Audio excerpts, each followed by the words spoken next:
بوډۍ ښځه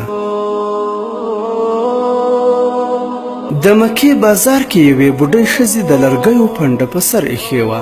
خپل کور ته روانه وه، خو د ډېر زړښت او کمزوریتوب له امله یې لنګي لړزېدل او ورو ورو قدمونه یې اخیستل. بازار کې ګڼه ګوڼه ډېره وه، هر څوک په خپل کار پسې روان و.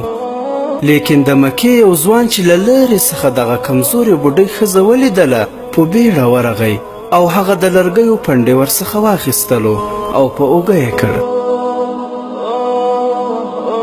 له بوډۍ ښځې نه یې د هغې د کور په اړه وپوښتل چې چیرې دی. که څه هم د بوډۍ ښځې کور یوه اندازه لرې و او ګرمي هم زیاته وه، خو ځوان بیا داسې نه و چې د مسافې لرېوالی او د ټکنده غرمې لمر دي د ده په همت کوم منفي تاثیر وکولی شي، بلکې په ډېرې عاجزۍ او خاکسارۍ له دغې بوډۍ سره د مرستې په پار یې د هغې پنډکی سر باندې کېښودلو او روان شو. بوډۍ او ځوان روانو. د مکې ګرمي خو هسې هم ډېره سخته وي، خو په دې ورځ بیا ګرمي بیخي زور اخیستی و. له اوږده مزل وروسته د بوډۍ کور راورسېده. ځوان هم له خپل اوږې څخه برښکته کړ او د هغې د کور مخې ته یې کېښوده. بوډۍ ښځه چې د مرسته کوونکي ځوان له ښو اخلاقو نه متاثره شوه، په ډېره شرمېدلې لهجه یې ورته وویل: ځوانه، له ما سره داسې څه نشته چې ستا اجره درکړم، خو زه به تا ته یو قیمتي نصیحت وکړم،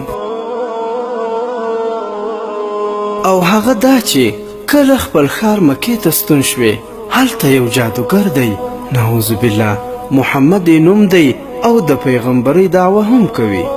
که چیرې ورسره مخ شوې، پام کوه چې خبره یې ونه منې.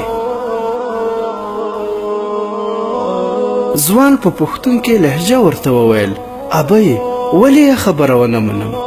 بوډۍ ورته وویل: ځکه چې هغه محمد نامي کس بد اخلاقه دی، نعوذ بالله.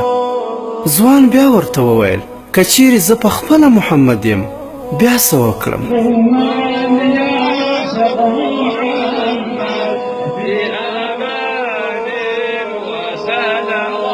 بوډۍ چې دا خبره واورېده، سر یې ښکته کړو او په سوچ کې شوه چې خلکو به ما ته ویل چې محمد جادوګر او بد اخلاقه دی، هغه خو دومره خوش اخلاقه او خادم انسان دی. بوډۍ ښځې په داسې حال کې چې له سترګو یې اوښکې بهېدلې دا مبارکه کلمه وویله: اشهد ان لا اله الا الله وانک رسول الله. شاهدي ورکوم په دې خبره چې نشته معبود برحق مګر یو الله جل جلاله دی، او دا چې ته محمد صلی الله علیه وسلم د الله را لېږل شوی پیغمبر یې.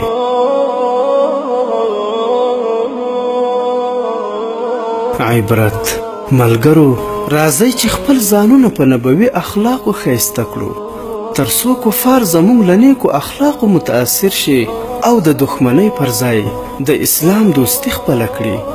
الله تعالی دې مونږ تاسو ټولو ته محمدي اخلاق را په برخه کړي. آمین.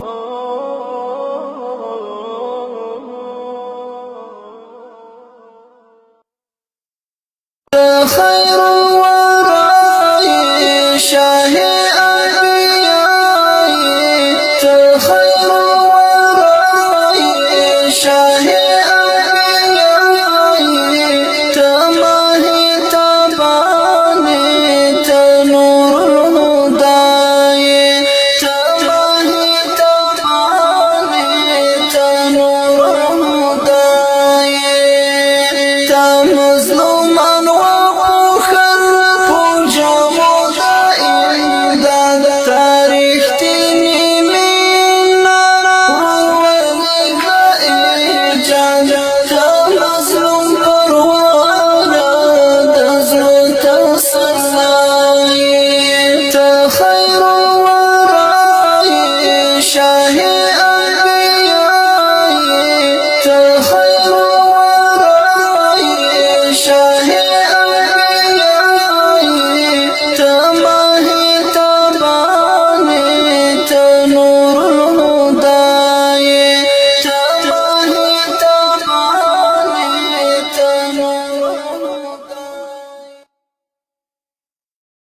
محترمو اوریدونکو د اسلامي او تاریخي عبرتناک کیسو لپاره زموږ د فیسبوک پاڼه حکایات مصنوي شریف د ثواب په خاطر در سره لایک او شیر کړئ.